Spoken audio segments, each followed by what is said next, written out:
Good evening and welcome to Sunset News on Wednesday, the 1st of March. As always, we bring you local and international news, community stories, economics, weather and sports. I am Ashwin Berry. In the news tonight, representatives of various civil rights groups and the Namibia Equal Rights Movement have made a stand for equal rights for the LGBTQ+ community in a press conference. Omar van Reenen, head of the movement, said human rights are not up for referendum. These ideals are put down in our constitution. Katarina Mossa reports.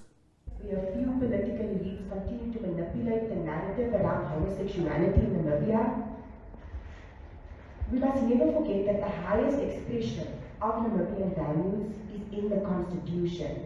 Our Constitution is founded on the undeniable recognition of human dignity. So to rely on, as the Attorney General has stated, on popular expressions of distaste, dislike, or hatred for sexual minorities is to misunderstand the essence of our Constitution. Following in the footsteps of a dark past, the Attorney General is looking to use the law to enforce systemic discrimination against sexual minorities who are protected by the Constitution. So to all the LGBTQ persons out there and our allies, this is a once-in-a-generation chance to stand on the right side of history.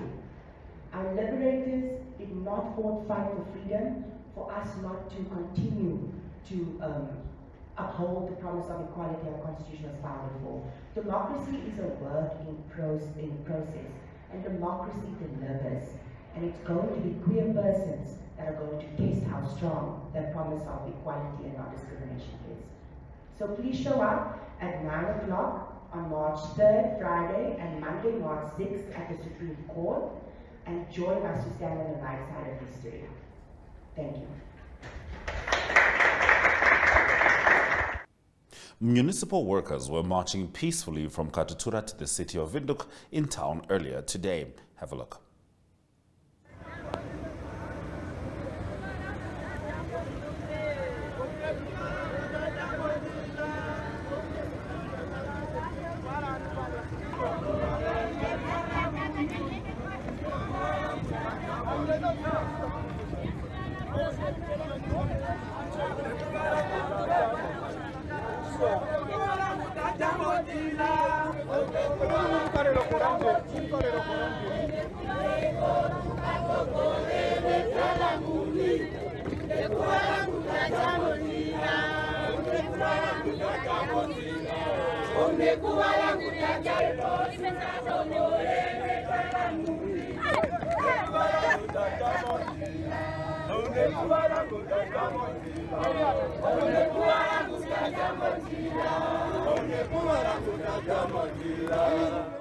The municipal workers had several demands, and we'll be updating you on whether those demands plan to be met. Now, Statistician General Alex Shimwafeni explains the approach the Namibia Statistics Agency would take to ensure a quality census to be conducted at a date yet to be determined by the National Planning Commission.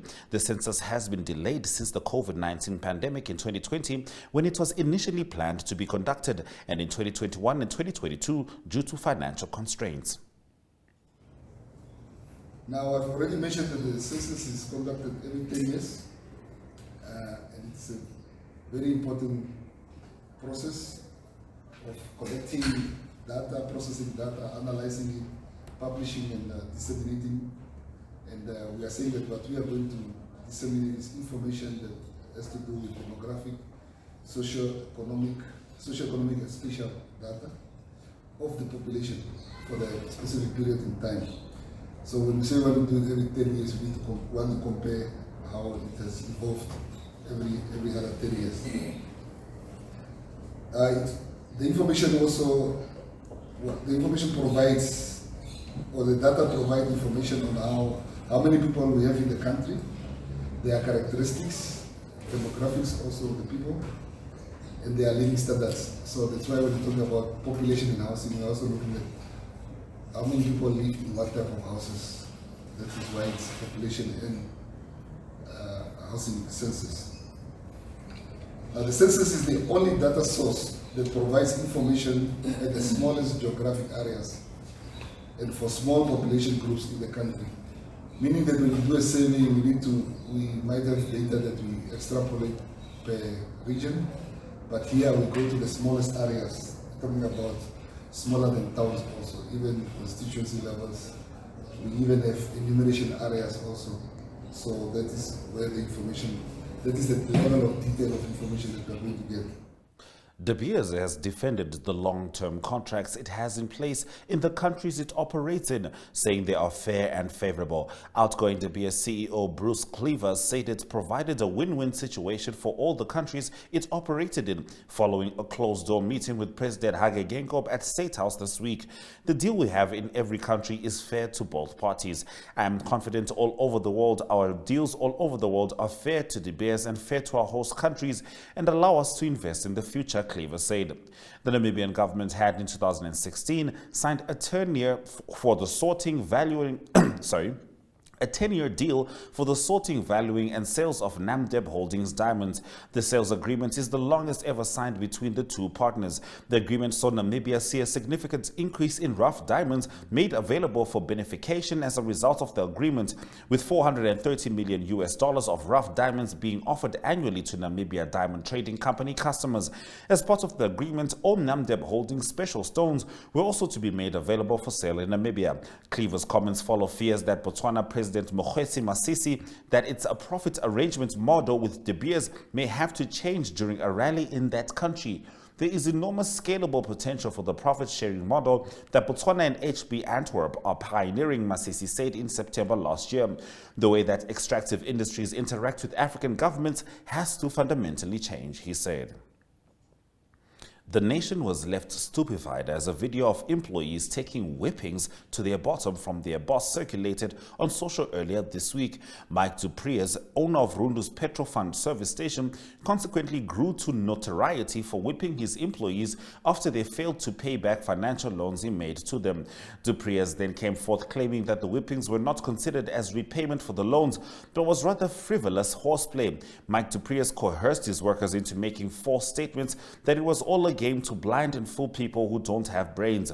Those of you who were making noise that it was all fake and we just want to politicize things, some of you have no clue how things honestly work. On Thursday, I'll be in Rundu to close down the operations on this liar, racist and human abuser called Mike du Preez. We are going to liberate our people from the oppressors, said Namibia Economic Freedom Fighters Commissar for Economic Development Michael Amshelelo. Further disdain for du Preez's actions was expressed by the leader of the country's official opposition, Makhendi Venani, as he described du Preez's actions as despicable, condemnable and abusive. Venani further stated that du Preez's actions degrade the human value of the country regardless of the race of the employees. In our Community Talk segment after the break, we take a look at Windhoek Mayor Joseph Uapingena urging City Council members to put aside party politics. Stay with us.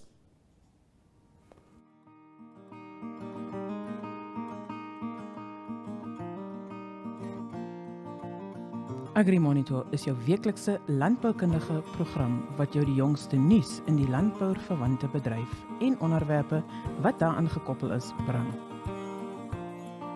Vir enige advertensie of nuusverwante navraag, kontak agrimonitor@synergy.com.na.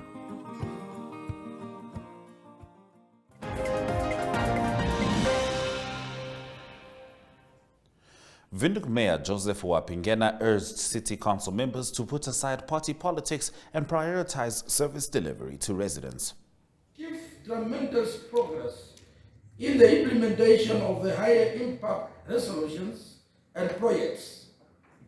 And I anticipate even greater performance over the 2023-2024 financial year. As the shepherd of the council, I am committed to facilitate more opportunities to balance conflicting priorities with residents' needs.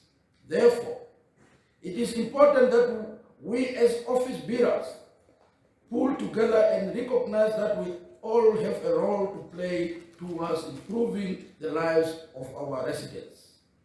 We have a strategic plan 2022 to 2027, which serves as a roadmap of our priorities for the next 5 years. I encourage all of us to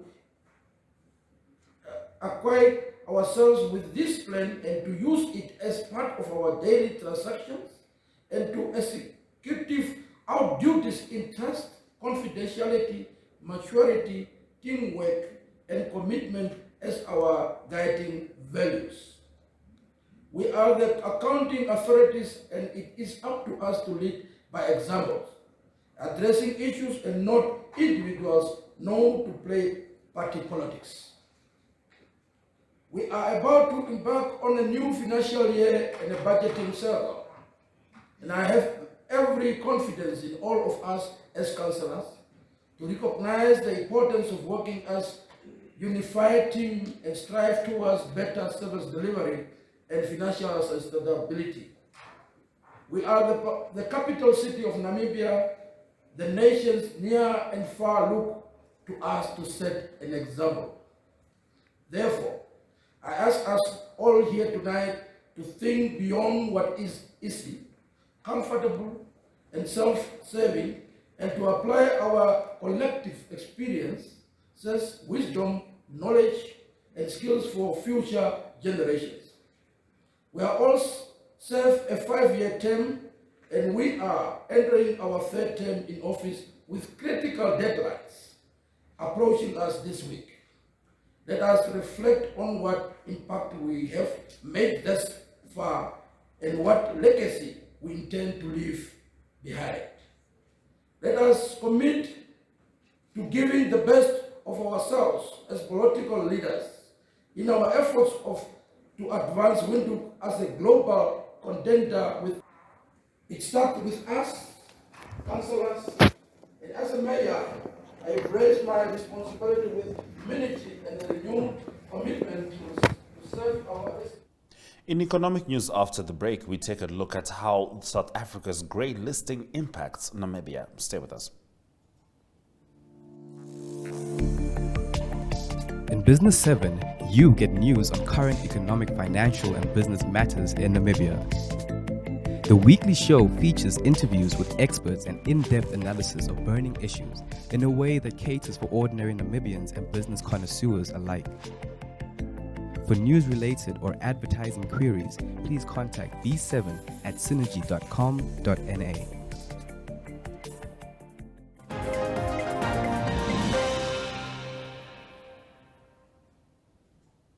Despite Namibia's ties and exposure to the South African financial system, which recently got grey-listed by the Financial Action Task Force, Namibia's financial transactions with the rest of the world should continue uninterrupted, the Bank of Namibia said. The Financial Action Task Force's decision to put South Africa on the grey list signals to global banks, financial institutions and investors that the country is not fully compliant with anti-money laundering and terrorist financing standards. The move puts South Africa in the company of countries such as Syria, Haiti, Yemen, and Mozambique. Let's have a look at the economic indicators. The Namibian dollar is currently down next to all these major currencies, trading at 18.15 next to the US dollar, and 2.64 Namibian dollars gets you 1 Chinese yuan. Commodities quite the opposite, all of them registering upticks of 0.57, 2.86, 0.49 and 0.97% respectively. In international news, Bola Tinubu wins Nigeria's presidential election. Stay with us. Take a load off and tune into another episode of Brave Namibia as we take a look at both ordinary and extraordinary Namibians. Brave Namibia is broadcasted on NTV Saturdays at 6:30 p.m. and Oneuptwo.com, as well as broadcasted on the following Facebook platforms on Wednesday at 5:30 p.m.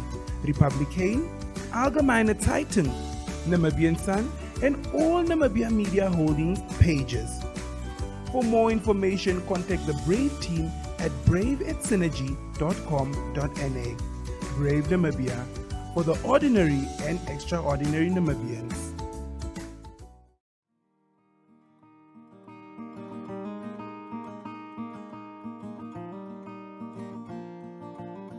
AgriMonitor is jou weeklikse landboukundige program wat jou die jongste nuus in die landbouverwante bedryf en onderwerpe wat daaraan gekoppel is bring. Vir enige advertensie of nuusverwante navraag, kontak agrimonitor@synergy.com.na.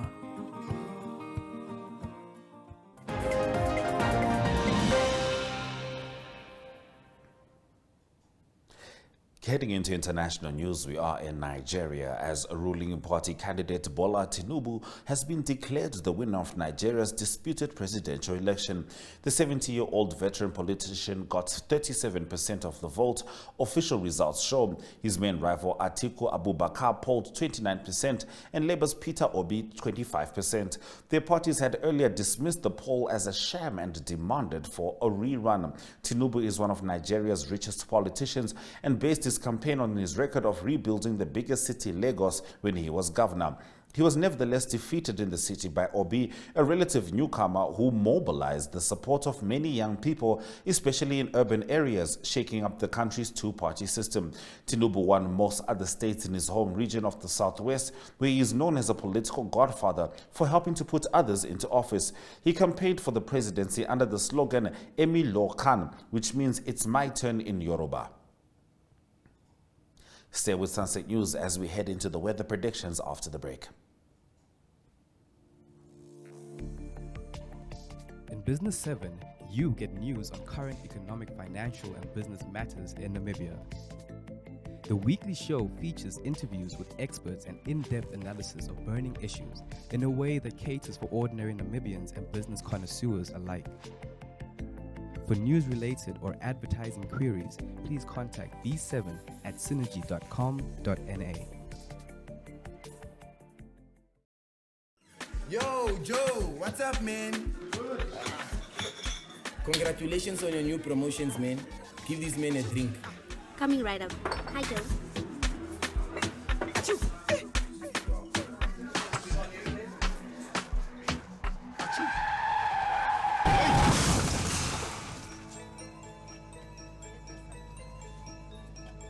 Please drive sober. I didn't.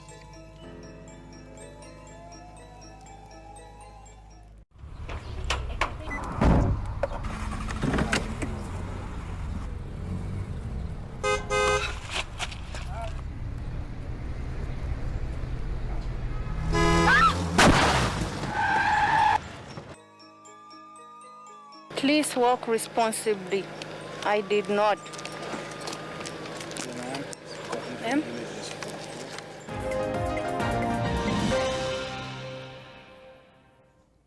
This is still Sunset News. Let's have a look at the weather predictions.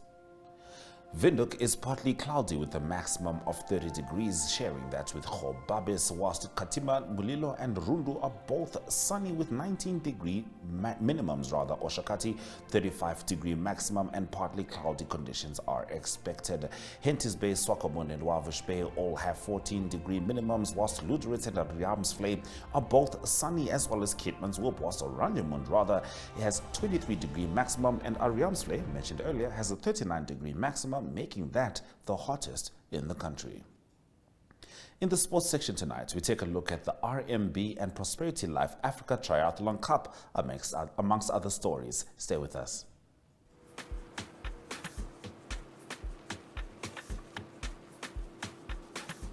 Please, put on your safety belt, sir.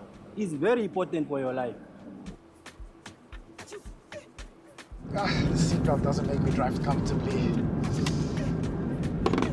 Yes, that's better.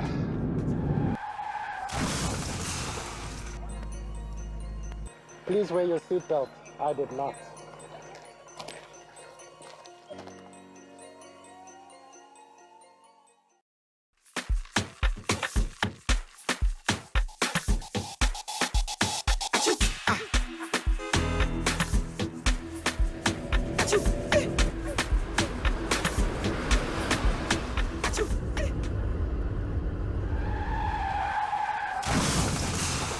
Please adhere to the speed limit.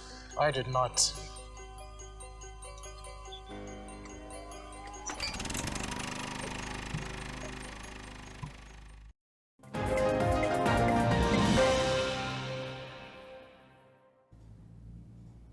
Heading into the sports stories on Sunset News, the RMB and Prosperity Life Africa Triathlon Cup will be held on Saturday, the 25th of March in Soccermund, with the competition starting and ending at the Mall. Now, the Namibian Triathlon Federation successfully hosted the Africa Cup in Soccermund last April, which attracted athletes from more than 10 countries. Adele Delaray, NTF Secretary General, said athletes from 15 countries have already signed up for this year's championship. The first shots of the local rugby are fired later tonight when the Airlink Pumas take on the Windhoek Velviches at 7 p.m. in the Hage Geingob Stadium. The Pumas are the defending Currie Cup Premier Division title holders and will provide a stiff introduction to the Namibian side's contact phase of their preparations for the season, following months of conditioning work. The Velviches coaches selected two separate teams to take on the visitors in the first and second halves. The prestigious Point Break open water swim event will be held at the Oneuptwo Dam this coming weekend. The main event will be on Saturday as the most accomplished swimmers take on the 5-kilometer race. On Sunday morning, the swimmers who entered the 700 meters or 2.1 kilometers will have their races from 9:30 a.m. The Point Break open water swim is organized by OTB Sport.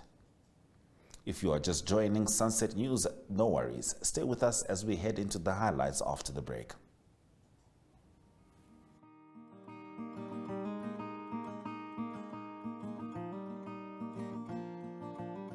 AgriMonitor is jou weeklikse landboukundige program wat jou die jongste nuus in die landbouverwante bedryf en onderwerpe wat daaraan gekoppel is bring.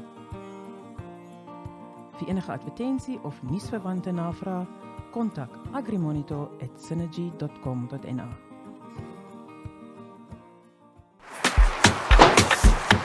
How's it, Chief? How's mooi? Give me a full tank. Hey, big boss, change your tires, they are worn out. You know what? I'll change it next month, it's fine.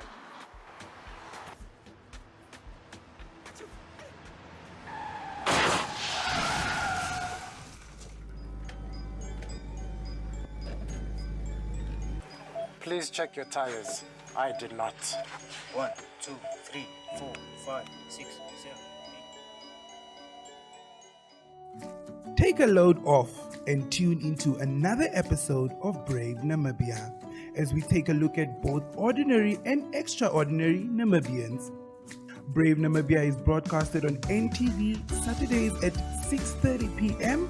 and Oneuptwo.com, as well as broadcasted on the following Facebook platforms on Wednesday at 5:30 p.m. Republican, Allgemeine Zeitung, Namibian Sun, and all Namibia Media Holdings pages. For more information, contact the Brave team at brave@synergy.com.na. Brave Namibia, for the ordinary and extraordinary Namibians.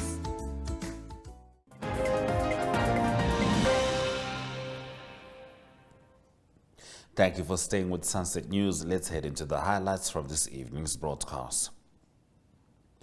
De Beers has defended the long-term contracts it has in place in the countries it operates in, saying they are fair and favorable. Outgoing De Beers CEO Bruce Cleaver said it provided a win-win situation for all the countries it operated in following a closed-door meeting with President Hage Geingob at State House this week.